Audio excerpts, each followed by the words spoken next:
Good evening. Wednesday Hindi talk series में आप सभी भाई बहनों का बहुत बहुत स्वागत है, अभिनंदन है। और आज का हमारा टॉपिक आत्म शुद्धि का उपाय, मेथड फॉर सेल्फ प्यूरिफिकेशन। तो वास्तव में देखा जाए तो आत्म शुद्धि क्या है? जब हम अपने अंदर में सच्चाई, सफाई, जब ये जागृति आती है तो जैसे कि हमारे जीवन में परिवर्तन आता है। और कहते हैं आत्म परिवर्तन से विश्व परिवर्तन। तो आज इस टॉपिक पर गहराई से समझाने के लिए हमारे साथ आदरणीय प्रेम दीदी जी हैं, जो कि पंजाब से हैं, फरीदकोट पंजाब। और आप बहुत ही वरिष्ठ राजयोग शिक्षिका हैं और पिछले 1965 से आप ब्रह्मा कुमारी के संपर्क में आए, तो आप तब से लेकर के आज तक आप राजयोग का अभ्यास भी कर रहे हैं और साथ साथ राजयोग शिक्षिका भी हैं। और आप जो हमारे फाउंडर, जिन्हें हम प्रजापिता ब्रह्मा बाबा के नाम से जानते हैं, आपने उनसे भी पालना ली हुई है। तो आप उस समय से अभी तक आप इस ज्ञान को आप जन जन तक पहुंचाने की सेवा कर रहे हैं। और वर्तमान समय आप जो हमारे ब्रह्मा कुमारी के जितने भी सेंटर्स हैं पंजाब में, आप उसके जोनल इंचार्ज हैं। और आपने अमृतसर, मुजफ्फरपुर, बिहार, रोहतक, चंडीगढ़, फरीदकोट आदि जगह पर भी आप बहुत सेवाएं दे चुके हैं। और कितने करोड़ों भाई बहनों की आप उनके भाग्य को सही दिशा, जीवन को सही दिशा दिखाने के आप निमित्त बने हैं। और खास आप, जब मैं आपका बायोडेटा पढ़ रही थी तो उसमें था कि आप बिजनेस एंड इंडस्ट्री विंग के जोनल कोऑर्डिनेटर हैं। तो भले व्यापार का दुनियावी अनुभव ना होते हुए भी आपने अनेक भाई बहनों को अपने जीवन को तनाव मुक्त बनाकर कैसे व्यापार में सफलता पाए, तो आपसे कितने सलाह लेने के लिए आते हैं और उससे को लेकर के वो सफल हुए हैं। और कि आप अपने अनुभवों के आधार पर आज के जो युवा हैं, जो आज की यंग जनरेशन है, उनके लिए आप एक प्रेरणा स्रोत हैं। आप एक, वहां पर भारत में खास करके नशा मुक्ति अभियान चलता है, तो उसमें खास आपका योगदान रहता है। कितने ही युवा भाई बहनों ने अपने जीवन की दिशा परिवर्तन किया है, नशे से मुक्त किया है। तो ये भी एक बहुत ही जैसे प्रेरणा स्रोत है आप उसके लिए। तो मैं अभी ज्यादा समय ना लेते हुए दीदी जी से रिक्वेस्ट करती हूँ कि दीदी आज के विषय पर अपना आप प्रकाश डालिए। Thank you so much.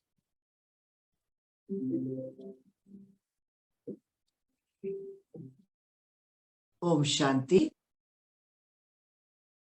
आज आप सभी भगवान के लाडले सिक्की लद्दे, उसको मिलने की चाहत रखने वाले प्यारे प्यारे भगवान के भक्त कहे, बच्चे कहें, वारिस कहें, मिल करके बहुत खुशी हो रही। जैसे रुचि बहन ने बताया कि आज का विषय आत्म शुद्धि का उपाय। अब ये संकल्प क्यों उठा? ये संकल्प भी तब उठता है कि हमारी आत्मा वर्तमान समय अशुद्ध हो गई, अपवित्र हो गई है और शुद्धि का, पवित्रता का इसने अनुभव किया है। फिर से ये संकल्प चलता है कि हम फिर से अपनी आत्मा को शुद्ध बनाएं, पवित्र बनाएं और अपने जीवन में खुशी प्राप्त करें। इसको गोली देना, खुशी प्राप्त करें। कारण क्या है? हमारी आत्मा जब अपने असली घर में थी, जिसको हम परम धाम, शांति धाम, सुख निर्वाण धाम कहते हैं, भगवान के साथ थी, तो हमारी आत्मा पवित्र स्वरूप थी, शांत स्वरूप थी, प्रेम स्वरूप थी, सुख स्वरूप थी, आनंद स्वरूप थी। जब इस धरती पर आती है तो वो सतयुग का जमाना होता, तब भी हमारी आत्मा पवित्र थी, सुखी थी, सर्वगुण संपन्न, 16 कला संपूर्ण, संपूर्ण निर्विकारी थी। लेकिन काल चक्र में, जन्म मरण का चक्कर में आते आते आप सब फील करेंगे कि इस समय हम सब की आत्मा अशुद्ध हो गई। दूसरे शब्दों में कहें कि जो गोरी थी वो काली हो। अब काले से गोरा कैसे बने, शुद्ध से अशुद्ध कैसे बने? उसका कारण क्या हुआ? शुद्धिकरण आत्मा का हो ये संकल्प क्यों चला? क्योंकि आत्मा अपवित्र होने के कारण डिप्रेशन में आ गई, अशांत हो गई, दुखी हो गई, परेशान हो गई। अब वह फिर चाहती है कि मैं फिर से तनाव मुक्त बनूं। देखो, आप सब जानते हैं कि मनुष्य जब घड़ी घड़ी बीमार होता है, उसको घड़ी घड़ी बुखार चढ़ता है, वो डॉक्टर के पास जाता है, डॉक्टर को कहता है मुझे बुखार हो जाता है घड़ी घड़ी। तो डॉक्टर क्या कहता है? डॉक्टर उसको देख करके कहता है कि आपके शरीर की आंतरिक शक्ति कमजोर हो चुकी है, इसलिए आपको घड़ी घड़ी बुखार चढ़ता है। ठीक इसी प्रकार हमारी आत्मा भी जो वर्तमान समय डिप्रेशन में है, अशांत है, दुखी है, तनावग्रस्त है, उसका भी यही कारण, जो हम आत्माओं के अविनाशी सर्जन भगवान है, गॉड है, वो कहती है हे आत्माएं, आपके भी ये बार बार दुखी होने का कारण है कि आपकी आत्मा की आंतरिक शक्ति कमजोर हो चुकी। अब फिर से वो शक्ति हमारे में आए, उसके लिए हमें समझना होगा। सबसे पहले तो ये समझना होगा कि डिप्रेशन में कौन गया? शरीर नहीं गया, आत्मा गई। आत्मा जब शरीर से अलग हो जाती है तो फिर डिप्रेशन, तनाव, क्वेश्चन नहीं उठता है। इस समय हमारी आत्मा जब इस शरीर में है, दुखी अशांत है, तो उसका कारण है कि मैं कौन हूं?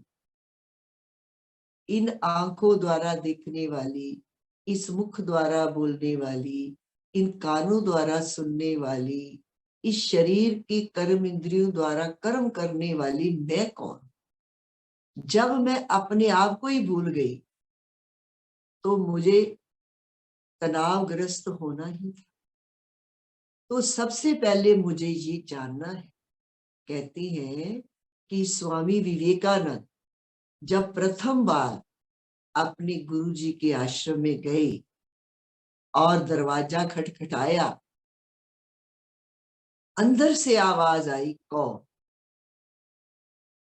तो स्वामी विवेकानंद ने कहा, यही तो मैं समझने के लिए आया हूं, यही तो मैं जानने के लिए आया हूं कि मैं कौन। तो भगवान बताते हैं कि तुम शरीर नहीं, तुम आत्मा। आत्मा क्या चीज है? शरीर क्या चीज है? सब कर्म इंद्रियों के मिलाप को शरीर कहा जाता है। हाथ है, पाँव है, आंखें हैं, कान है। अगर अलग से हाथ काट कर रख दिया जाए तो कहेंगे ये हाथ, अलग से पैर काट के रख दिया जाए तो कहेंगे ये पैर है। लेकिन शरीर का मतलब है सब कर्म इंद्रियों के मिलाप को शरीर कहा जाता है। अब समझने की बात है कि इस शरीर के अंदर जो आत्मा है उसकी इंद्रियां कौन सी? तो हम आपको बताते हैं कि इस शरीर के अंदर आत्मा निवास करती, कहती है भ्रुकुटी के बीच में चमकता है एक अजब सितारा। आत्मा का नाम आप सबने सुना है, कहते हैं आत्मा अजर अमर अविनाशी है, काटने से कटती नहीं, जलाने से जलती नहीं, मारने से मरती नहीं, लेकिन एक शरीर छोड़ती है, दूसरा शरीर धारण करती है। मनुष्य जब शरीर छोड़ता तो ये शरीर होता है, मुख होता है, बोल नहीं सकता, कान होता है, सुन नहीं सकता, आंखें होती है, देख नहीं सकता, चल फिर नहीं सकता, सोच नहीं सकता। वो उसको कहते हैं डेड बॉडी, इसकी डेथ हो गई। वो इसके बीच में से क्या चीज चली गई? चैतन्य शक्ति, वो थी आत्मा। आत्मा जब इस शरीर के अंदर है तो चलती फिरती, खाती पीती, सोती जागती, कर्म करती। आत्मा शरीर से निकल जाती है तो इसको डेड बॉडी कहा। अब हमारे लिए आश्चर्य की बात ये है कि हम हैं आत्मा, परंतु हम अपने आप को शरीर समझ रहे। देह के नाम को अपना नाम, देह के देश को अपना देश, देह के धाम को अपना धाम, देह के संबंधियों को अपने संबंधी समझ, जबकि कहते हैं देह का धर्म दुख देने वाला। जिन्होंने भी देह से प्रीत लगाई उन्होंने यही कहा ये संसार एक आसार है, ये जगत मिथ्या है, ये जगत स्वप्न मात्र है। तो हमने पहले ये समझना है मैं कौन? मैं इस शरीर के अंदर भ्रुकुटी रूपी आसन पर चैतन्य शक्ति, ज्योति स्वरूप आत्मा निवास करती हूं। और आत्मा की मुख्य इंद्रियां कौन सी हैं और आत्मा की 7 शक्तियां कौन सी हैं, ये समझने की जरूरत। आत्मा 7 शक्तियों का पुंज है, 7 गुणों से भरपूर है। आत्मा सुख स्वरूप है, प्रेम स्वरूप है, शांत स्वरूप है, आनंद स्वरूप है, शक्ति स्वरूप है, ज्ञान स्वरूप है। लेकिन विडंबना इस बात की है, आश्चर्य की बात ये है कि थे हम आत्मा, समझ बैठे शरीर। और आत्मा की मुख्य 3 इंद्रियां है, मन, बुद्धि और संस्कार। मन संकल्प शक्ति है, बुद्धि निर्णय शक्ति है, और जो कर्म हम बार बार करते हैं वो हमारा संस्कार है। जब आत्मा इस शरीर से निकलती है तो ये 3 शक्तियां इसके साथ जाती, मन, बुद्धि और संस्कार। अब आज आप सब जूम के द्वारा आपस में मिल रही, हमारे विचार सुन रहे, तो ये कौन सुन रहा है? ये शरीर नहीं सुन रहा है, शरीर के द्वारा चैतन्य शक्ति आत्मा सुन रही, और उसमें भी मुख्य पार्ट मन का है। पहले मन ने संकल्प किया कि आज 22 तारीख 4:30 बजे इस प्रकार से दीदी आएगी और हमको ज्ञान सुनाएगी। आपने अपनी संकल्प शक्ति को स्ट्रॉन्ग किया और आप बैठ गए और हम सब आपस में इस बात पर विचार कर। तो संकल्प शक्ति हमारे पास, अब संकल्प ये है कि आत्मा को शुद्ध कैसे करना है। आत्मा की शुद्धि के लिए क्या प्रयास करना होगा। पहले तो मैं आपको बताती हूं कि आत्मा की जो मुख्य शक्ति मन है, ये बहुत ही हमारी एक विशेष शक्ति है। इसी संकल्प शक्ति से मनुष्य देवता बनता है, इसी संकल्प शक्ति से मनुष्य असुर कहलाता। कहते हैं कि एक बार महात्मा बुद्ध से उनके शिष्य ने पूछा, महात्मा बुद्ध से उनके शिष्य ने पूछा कि ये जो इतनी ऊंची चट्टान है, क्या इससे बड़ा कोई है। बोला हाँ, इससे बड़ा लोहा है जो इसे चूर चूर कर देगा। फिर उन्होंने पूछा क्या लोहे से बड़ा कोई है। बोला हाँ, लोहे से बड़ी अग्नि है जो इसको पिघला देगी। फिर उन्होंने पूछा क्या अग्नि से बड़ा कोई है। बोला हाँ, अग्नि से बड़ा पानी है जो इसको शीतल कर देगा। फिर उन्होंने पूछा क्या पानी से बड़ा कोई है। बोला हाँ, पानी से बड़ा है वायु, इसको जिधर चाहे ले जाए। फिर उन्होंने पूछा क्या इतराज ना करें तो एक प्रश्न और पूछे, क्या वायु से बड़ा भी कोई है। बोला हाँ, वायु से बड़ी है मनुष्य की संकल्प शक्ति, ये इसको जिधर चाहे उधर। तो आज हम एक संकल्प करेंगे कि आत्म शुद्धि का उपाय क्या है। देखो, कोई भी चीज अपवित्र होती है तो हर एक चीज की विधि को शुद्ध करने की अलग अलग विधि है। जैसे सोना शुद्ध करना है तो उसे आग में डालना पड़ेगा, कपड़ा शुद्ध करना है तो उसमें साबुन और सर्फ लगाना पड़ेगा, घर शुद्ध करना है तो उसमें झाड़ू और पोछा लगा। इस प्रकार से अलग अलग विधियां हैं शुद्धिकरण। अब आत्मा को शुद्ध कैसे किया जाए। आत्मा को शुद्ध करने के लिए हमें आत्म स्वरूप में स्थित होना पड़ेगा। हमें अपने आप को समझना होगा कि मैं कौन, मेरा कौन। हम इस संसार में विचरण कर रहे हैं, हम घर गृहस्थ में रह करके सब कार्य करते हुए, बिजनेस करते हुए, बाल बच्चों के संग रहते हुए हमें अपनी आत्मा की शुद्धि के उपाय को समझना है और उस पर चलना है। तो आत्मा की शुद्धि के लिए पहले एक लक्ष्य रखना पड़ेगा कि हमको घर गृहस्थ में रहते कैसे चलना है।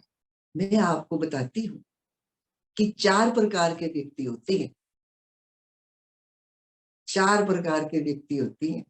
एक होते कांटों जैसे, हम कैसे हैं वो आपको चॉइस करनी है, चेक करना है। पहले कांटों जैसे, आपने देखा होगा कि कोई व्यक्ति जब किसी को तीखी बात करता है तो कहते हैं इसने ना ऐसी तीखी बात भी मेरे दिल में कांटे की तरह चुभ गई। अब कांटा तो शरीर में चुभता है, दिल में कैसे चुभ गई। तो उसका मतलब है कि पहली प्रकार का व्यक्ति होती है जो कि सबको दुख ही दुख देते रहे, कांटे चुभ होते रहे। दूसरी प्रकार की आत्माओं के संस्कार होती हैं बदले की भावना।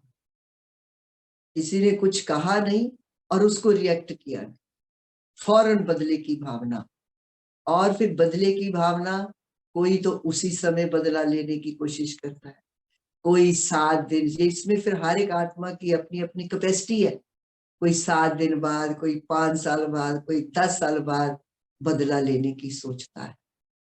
कहते हैं कि एक बार भाई बहन लड़ रहे थे, भाई बहन लड़ रहे थे तो बहन ने भाई को गुस्से में आकर के कहा, तू तो रावण है। तो भाई कहता है, तू भी तो शूर्पणखा है। मेरी बात समझ। उसी समय रिएक्ट तैयार है, कोई कुछ कहे सही, लेकिन हम बदला लेने को तैयार। तीसरी प्रकार की आत्माओं के संस्कार होते हैं, खुद दुख सहन करते हैं, दूसरे को सुख देते हैं। जैसे माँ होती है, माँ बच्चे को सूखी जगह पे सुलाती है और खुद गिल्ली जगह पे सोती है। खुद दुख सहन करेगी और दूसरे को सुख देगी। इस प्रकार बहुत सारी आत्माओं के ये संस्कार होते हैं।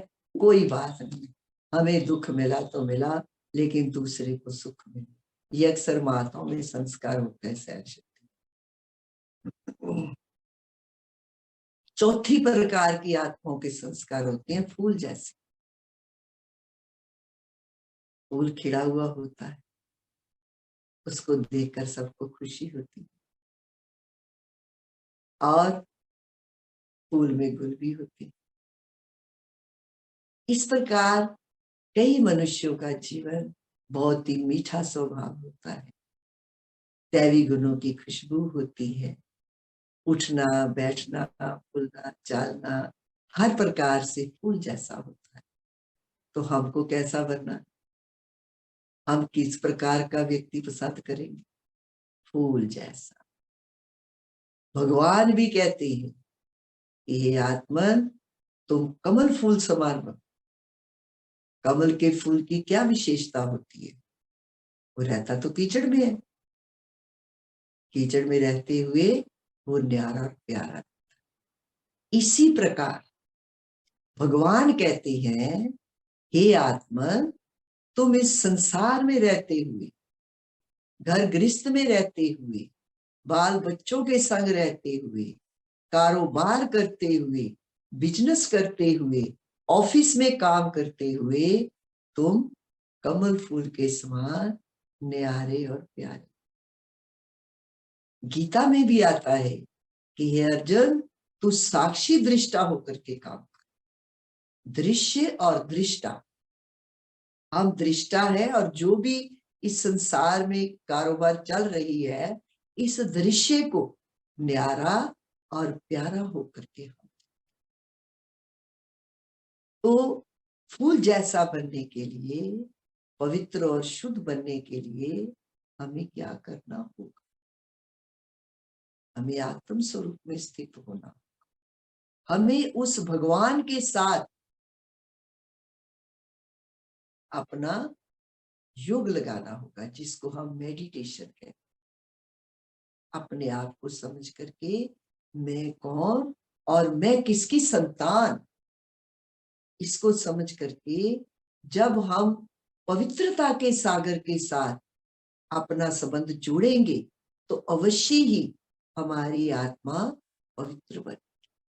जैसे बताते हैं कि पारस के संग लोहा ला करके पारस बन जाता है, सोना बन जाता है। इसी प्रकार भगवान का संग करने से हमारी आत्मा भी पवित्र। अब प्रश्न ये है कि भगवान के साथ संग कैसे करें? मन बड़ा चंचल है। कहते गीता में अर्जुन ने भगवान कृष्ण से पूछा कि मन बड़ा चंचल है, इसका क्या उपाय है? तो उन्होंने दो बातें कही। बोला, हे अर्जुन, दो बात याद रख। पहली बात वैराग्य, और दूसरा अभ्यास। वैराग्य में तीन बातें बताई। हाँ, तीन बातें याद रख। सबसे पहली बात, हम इस संसार में आए। ये बात ठीक है, मेरी बात सब सुन रही हैं? हम इस संसार में आए। दूसरी बात, हमको जाना भी अकेले। तीसरी बात, ना कुछ लेकर आए और ना कुछ लेकर के जाना। तो जब हमारे को इस संसार में आए हैं और हमको जाना है। ये 60 70 100 वर्ष का ये एक ड्रामा है। इस ड्रामा में क्यों नहीं हम एक अपना पार्ट श्रेष्ठ बजाएं। जब हम ये याद रखेंगे, हम आए अकेले, जाना अकेले, और ना कुछ लेकर आए ना कुछ लेकर जाना, तो हमारी जो आत्मा है, हमारा जो जीवन है, वो कमल पुष्प के समान ऑटोमेटिक बनेगा। एक बात आपको मैं सुनाती हूँ, मेरे को याद है। कहते एक व्यक्ति था, उसने अपनी जिंदगी में खूब धन कमाया। अक्सर होता है, इंसान सोचता है कि जब मैं बड़ा हो जाऊंगा, बूढ़ा हो जाऊंगा, तो मेरे खाने के लिए, पहनने के लिए होना चाहिए। उसने धन कमाया बुढ़ापे के लिए, ना दिन देखा, ना रात देखी, ना भूख देखी, ना प्यास देखी, ना धूप देखी, ना छांव देखी। तो उसने खूब धन कमाया। उसका लक्ष्य था कि जब मैं बूढ़ा हो जाऊंगा तो मैं आराम से बैठ करके जो है उस धन का प्रयोग करूंगा। अब जब मैं 45 वर्ष का हुआ तो उसको धर्मराज के यमदूत लेने के लिए, अब जब लेने के लिए आ गए तो वो कहता है अभी तो मैं धन कमाने में ही समय लगाया, इतनी मैंने मेहनत की और इतना धन कमाया, और आप मुझे लेने के लिए भी आ गए। तो उन्होंने कहा कि अभी तो आपका समय पूरा हो गया, तो हमको तो लेकर जाना है। उस व्यक्ति ने कहा कि ये जो मेरा धन है इसका आधा हिस्सा आप दे, तो मुझे जिंदगी के 10 साल दे। तो धर्मराज के यमदूतों ने कहा कि हम तो जिस दुनिया से आए हैं उस दुनिया में ये आपका धन हमारे काम आने वाला, इसलिए जो है हम तो आपको लेकर के जाएंगे, आपकी जिंदगी के दिन पूरे हो। वो कहता नहीं, आप पौना हिस्सा ले लो, मेरे को 5 साल दे दो। वो कहते नहीं, हमने आपको बताया कि जिस दुनिया से हम आए हैं उस दुनिया में ये धन हमारे काम नहीं आना, इसलिए हम तो आपको लेकर के ही जाएंगे। वो कहता अच्छा। जब उसने देखा मान नहीं रहे, उसने कहा अच्छा मुझे आप जिंदगी के 5 मिनट दे। बोला ठीक। धर्मराज के यमदूत मान के ठीक है 5 मिनट दे देते। अब वो 5 मिनट है उसके पास, तो अपनी कोठी में जाता है, सारी अलमारी खोलता है, सारा धन माल देखता है, और देख करके कहता है हे माया देवी तू मेरे सामने प्रकट। माया देवी की आराधना करता है, कहता है हे माया देवी तू मेरे सामने प्रकट। तो माया देवी उसके सामने प्रकट होती। तो वो कहता है हे माया देवी मैंने सारी जिंदगी तेरी पूजा, ना दिन देखा, ना रात देखी, ना भूख देखी, ना प्यास देखी, ना धूप देखी, ना छांव देखी, अब तू मेरी मदद कर, अब तू मेरी मदद कर। तो माया देवी कहती है इस सारी जिंदगी तो तूने मुझे कैद में रखा, सारी जिंदगी की तो तूने मुझे कैद में रखा। तू मुझे कहीं मंदिर ले जाता, तू मुझे कहीं गुरुद्वारे में ले जाता, तू मुझे कहीं आश्रम में ले जाता, तो मैं तेरी मदद करती। अब तो मैं तेरी मदद नहीं करूंगी, लेकिन मैं भी तेरे गिन गिन के बदले लूं, तो तूने मुझे कैद में रखा। तो किसी शायर ने ठीक कहा है, जिंदगी भर तिजोरियां भरते रहे हम यूं ही, जिंदगी भर तिजोरियां हम भरते रहे यूं ही, अंत में मालूम पड़ा मौत का फरिश्ता रिश्वत लेता ही नहीं। अंत में मालूम पड़ा मौत का फरिश्ता रिश्वत लेता ही नहीं। तो कहने का भाव ये है कि हमको अपना जीवन, जो जिंदगी की अनमोल घड़ियां मिली हैं, और इसको हम ऐसे ही व्यर्थ ना गवा दें। हमको अपने जीवन को देवताओं समान, फूल जैसा बनाना है, तो उसके लिए हमें दूसरी बात अभ्यास कर, कोई भी चीज का जब अभ्यास करती हैं तो एक नेचर बन जाती है। हमारी आत्मा जन्म मरण के चक्कर में आते आते आते आते अशुद्ध हो गई। अब उस अशुद्ध को शुद्ध करने के लिए हमें राजयोग का अभ्यास करने की आवश्यकता। हमें घर गृहस्थ में रहते प्रैक्टिकल में उस पिता परमात्मा को, भगवान को याद करने की आवश्यकता। दूसरी बात, हम जिनके साथ विचरण करती हैं, जब हम भगवान को याद करेंगे तो हमारे संस्कारों में भी पवित्रता आए, शांति आए, प्रेम होगा, शक्ति मिलेगी। आप देखिए, आप सब घर गृहस्थ में रहते हैं, जिन देवताओं के आप अपने घरों में चित्र रखते हैं और उनके चरित्र का वर्णन करते हैं, क्या हम प्रैक्टिकल में ऐसा व्यवहार करते हैं? मैं आपको एक छोटा सा प्रसंग बताती हूँ।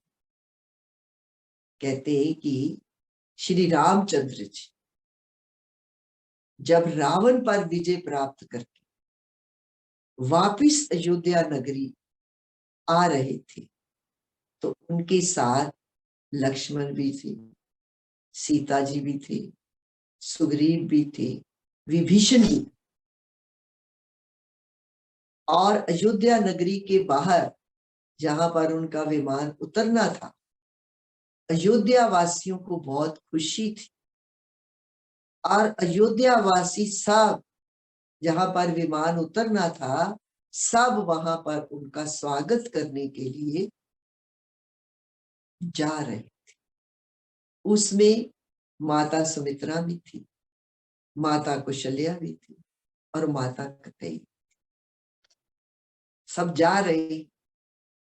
अब कैकेयी के मन में उथल पुथल है कि राम 14 वर्ष के बाद आ, और पता नहीं अब मेरे से बात करेगा, मेरे से तो जरूर खूब झगड़ा करेगा, चरण स्पर्श की तो बात अलग, मेरे से तो लड़ाई करेगा। कैकेयी के मन में खूब उथल पुथल चल रही। अब उस पड़ाव पर पहुंचे जहां पर उनका विमान उतरना और भीड़ बहुत थी। जब विमान उतरा तो बताते हैं कि श्री रामचंद्र सबसे पहले सारी भीड़ में से निकलकर पहले कैकेयी माता को चरण स्पर्श और उसको गले लगाया। कैकेयी कहती, अरे राम, मैंने तो सोचा था तू मेरे से झगड़ा करे, तू मेरे से लड़ाई करे, तो मेरे चरण स्पर्श नहीं करे। अरे राम, तुमने तो मेरे जो संकल्प थे सब बातें साफ कर दी। अरे आज तो तुम भगवान बन गए, आज तो तुम भगवान बन गए। तो क्या हम ऐसा बन सकते हैं? जितनी भी देव आत्माएं हुई, महान आत्माएं, जिन्हों की यादगार, जिन्हों की पूजा, प्रैक्टिकल में उनका चरित्र तो देखिए। हम ऐसा कर सकते हैं। आप सब जानते हैं कि जीसस को जब क्रॉस पर चढ़ाया जा रहा, जीसस को जब क्रॉस पर चढ़ाया जा रहा तो उनसे उनकी अंतिम इच्छा पूछी गई कि आपकी अंतिम इच्छा क्या है? तो जीसस ने कहा कि जो मेरे को क्रॉस पर चढ़ाने के निमित्त बने हैं, आप उनको मेरे से मिला दीजिए और एक लोटा दूध का और एक लोटा पानी का मुझे उपलब्ध करा दीजिए। अब वो समय कैसा था आप समझ सकते हैं। जज वकील की तरफ देखे और वकील जज की तरफ देखे। क्रॉस पर चढ़ने वाले की इच्छा तो पूरी करनी। वो उठे और उन दोनों व्यक्तियों को लेकर इधर जीसस ने कहा कि इनको ऊंची सीट पर बिठाया जाए, उनको ऊंची सीट पर बिठाया। जीसस ने पहले दूध के साथ उनके पांव, उसके बाद पानी के साथ पांव, और खूब लंबे बालों से जीसस ने अपने खूब लंबे बालों से उनके पैर पोंछा और प्रेयर की, ओ गॉड, ओ गॉड, इनको माफ कर, इनको माफ कर दे, क्योंकि ये नहीं जानते आज ये क्या कर रहे। तो कहने का भाव ये कि जिन महान आत्माओं की यादगारें उनको जमाना याद करता है, उनके प्रैक्टिकल जीवन बताती है कि जब राजस्व यज्ञ रचने की तैयारी चल रही थी तो पांचों पांडव उसकी तैयारी के लिए प्रोग्राम बना रहे। तो एक ने कहा कि मैं आए हुए मेहमानों को माला पहना, दूसरे ने कहा कि मैं उनको जो है आसन पर बिठाऊं, तीसरे ने कहा मैं प्यार से भोजन खिलाऊं। इस प्रकार वो अपनी जिम्मेवारी बांट रहे थे। तो बीच में श्री कृष्ण ने भी युधिष्ठिर को कहा कि मुझे भी कोई जिम्मेवारी दीजिए। तो युधिष्ठिर ने कहा कि हम आपको जिम्मेवारी कैसे दे सकते हैं, आप तो सबके सरपरस्त हैं, और आप तो जो आए हुए मेहमान हैं उनको आशीर्वाद दीजिए। तो श्री कृष्ण ने कहा कि आशीर्वाद बिगर सेवा किए आशीर्वाद, मुझे आप जिम्मेवारी।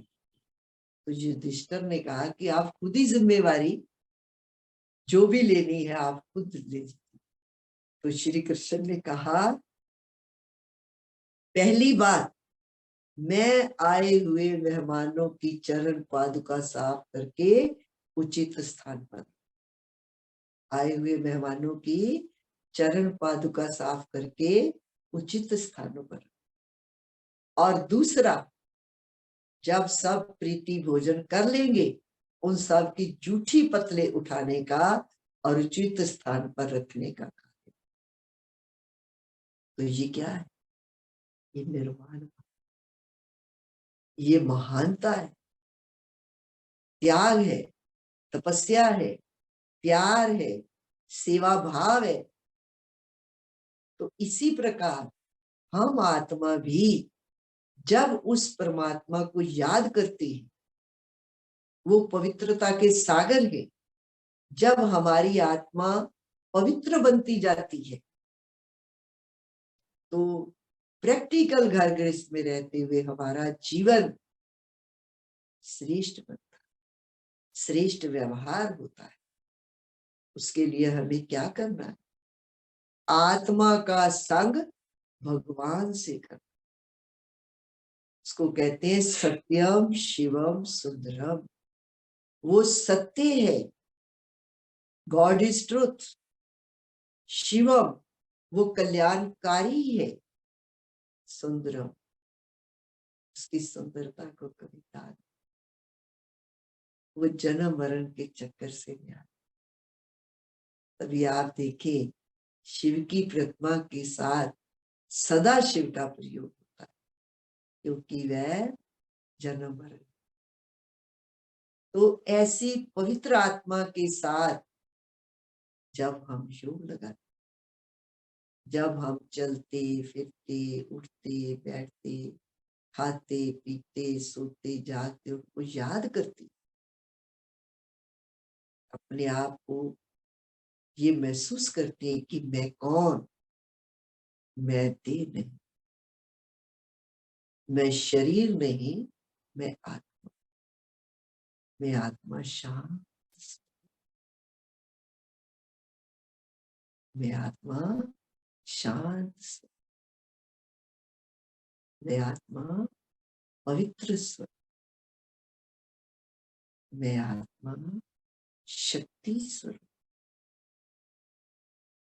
मैं आत्मा ज्ञान स्वरूप, मैं आत्मा सुख स्वरूप, मैं आत्मा आनंद स्वरूप। अपने स्वरूप को पहचानिए। आज दिन तक तो हमने क्या कहा, मुझ निर्गुण हारे में कोई, मैं नीच हूं, पापी हूं, कपटी हूं, आपके चरणों की धूल।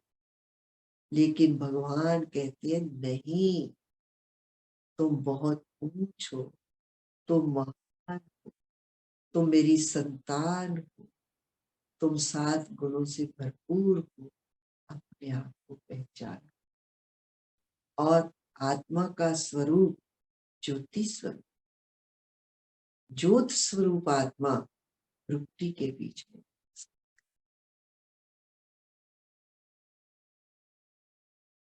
और ज्योत स्वरूप आत्मा उस पिता परमात्मा की संतान।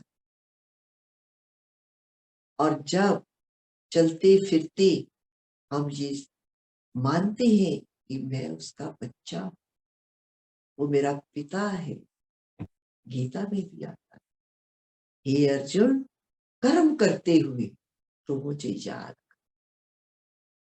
कर्म करते हुए तो मेरे को याद कर।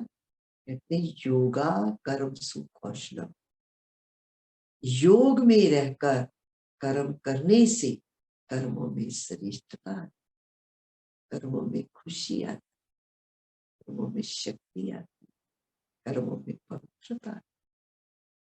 तो वर्तमान समय, कलयुग के अंतिम समय, स्वयं भगवान आकर हम आत्माओं को ज्ञान, योग, धारणा, सेवा, ये हमें चारों सब्जेक्ट टीचर के रूप में पढ़ा है। बहुत भारी प्राप्ति है। ज्ञान समझने से मुक्ति और जीवन मुक्ति की प्राप्ति,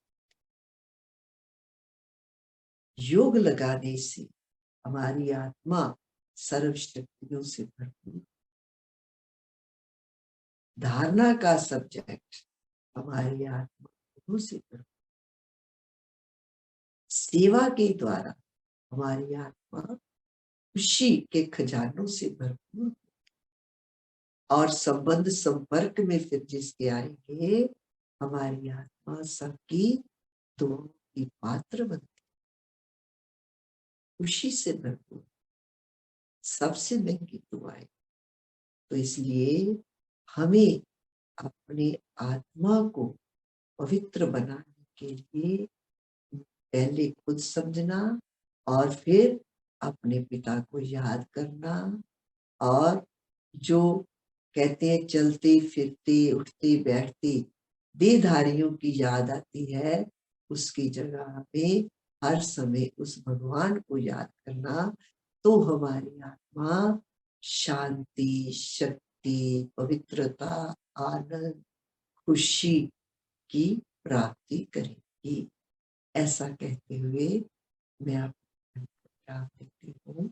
फिर मिलेंगे। ओम शांति।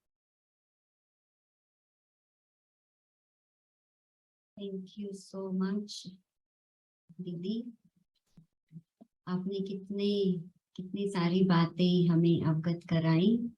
और अगर हम स्टेप्स में थोड़ा सा हम रिवाइज करें कि वास्तव में सबसे पहले तो अपने को जानना, जैसे आपने बताया कि विवेकानंद जी से जब कोई दरवाजे पर आया तो पूछा कौन, तो वास्तव में ये एक सबसे पहली पहेली कहो, बात कहो, स्वयं को जानना कि वास्तव में मैं कौन हूँ।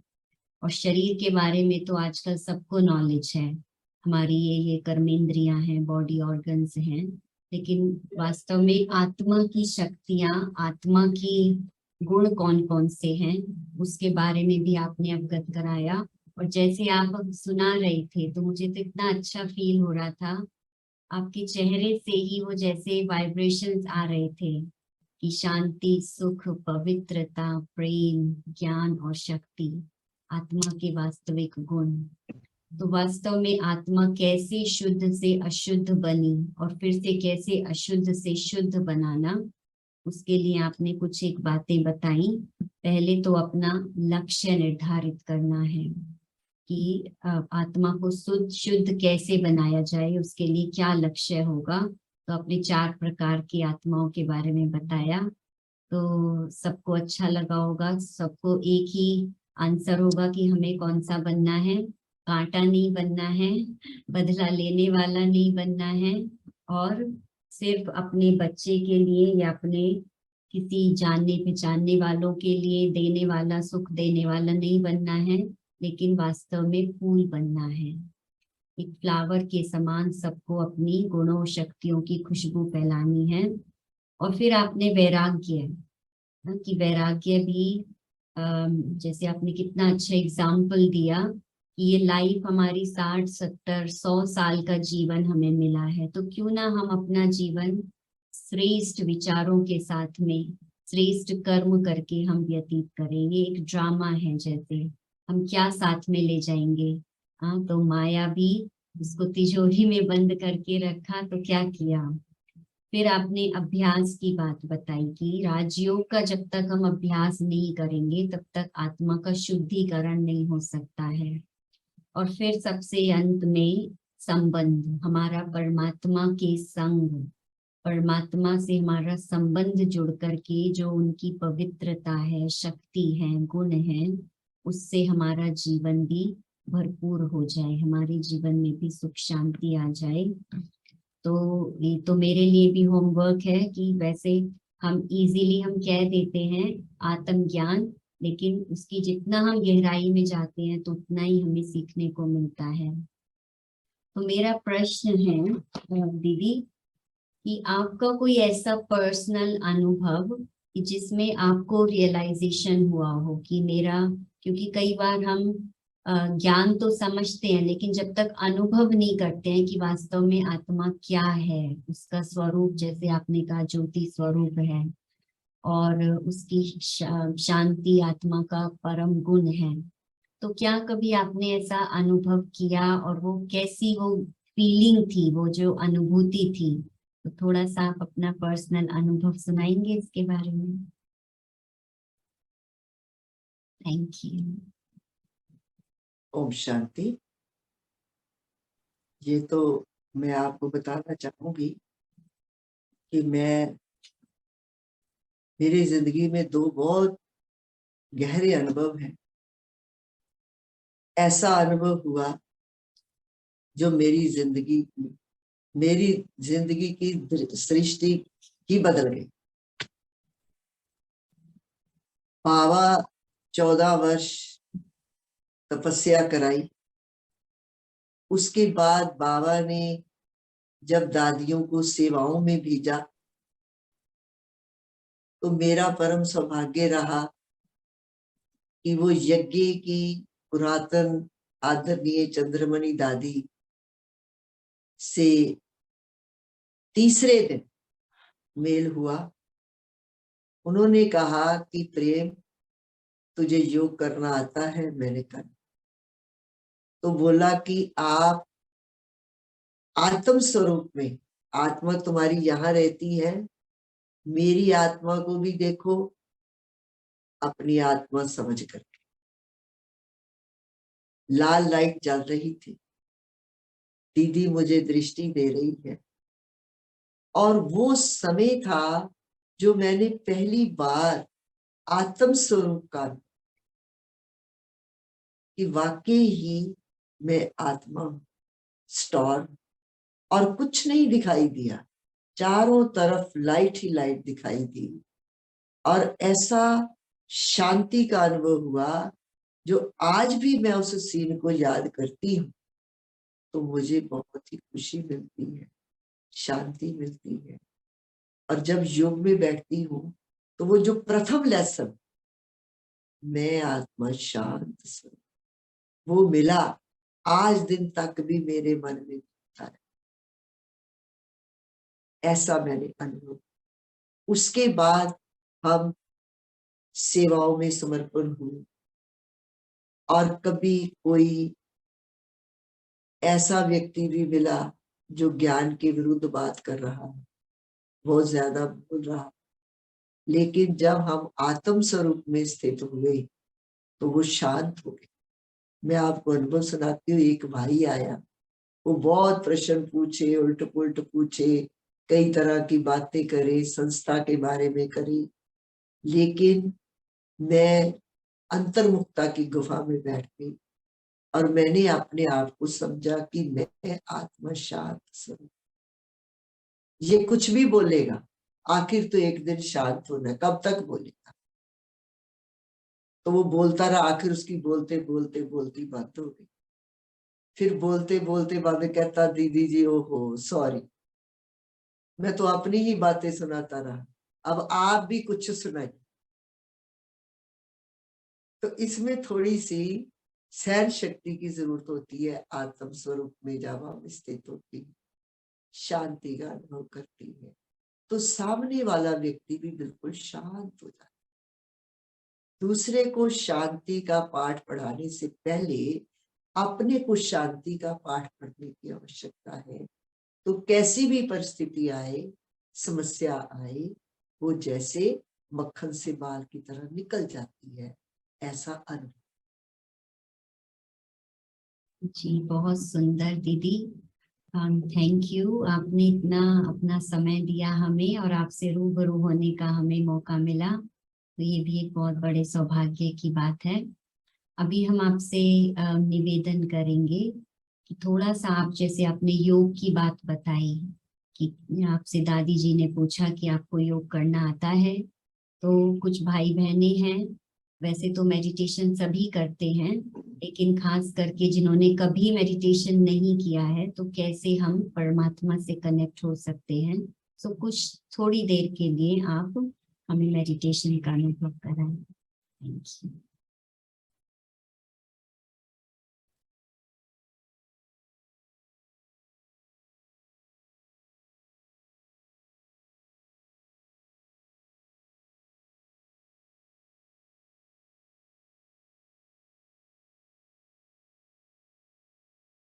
ओम शांति।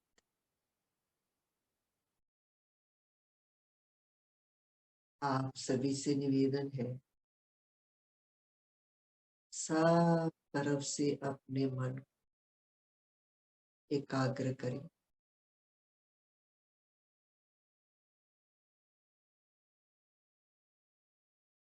चारों तरफ से अपने आप को समेट कर अपना ध्यान अपने मस्तक की ओर केंद्रित करें।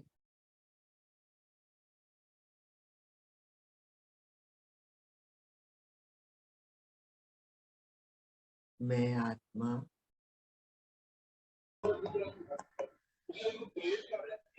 ज्योति बिंदु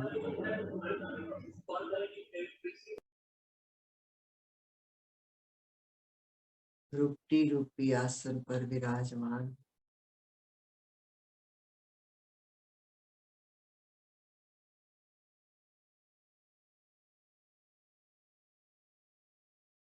बिंदु स्वरूप हूँ।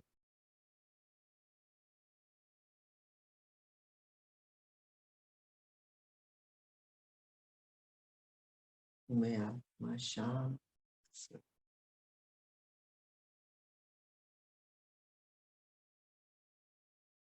मैं आत्मा शांत।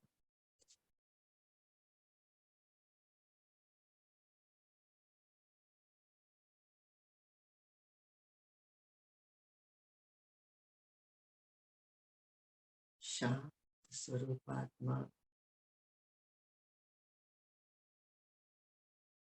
शांति के सागर पिता परमात्मा की संतान है।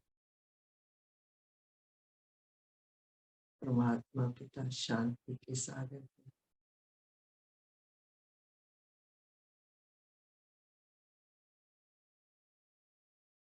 शांति के सागर की किरणें मुझ पर बरस रही।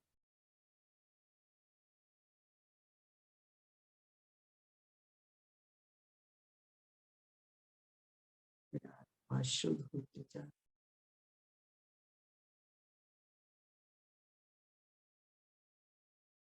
शांति,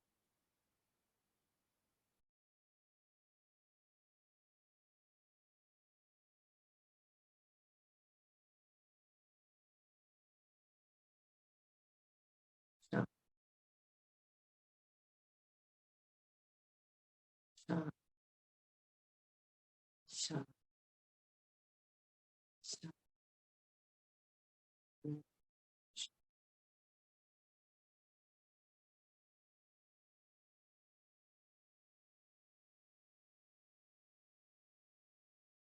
थैंक यू सो मच दीदी वंस अगेन।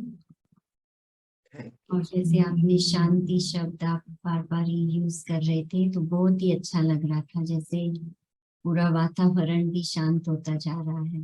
सो उम्मीद करते हैं कि भाई बहनों को भी बहुत अच्छा लगा होगा। और इट्स नॉट जस्ट वर्ड्स लेकिन वाइब्रेशंस भी बहुत ही जैसे शांति के हम फील करते हैं। So thank you once again, और सभी भाई बहनों का भी हमारे साथ जुड़ने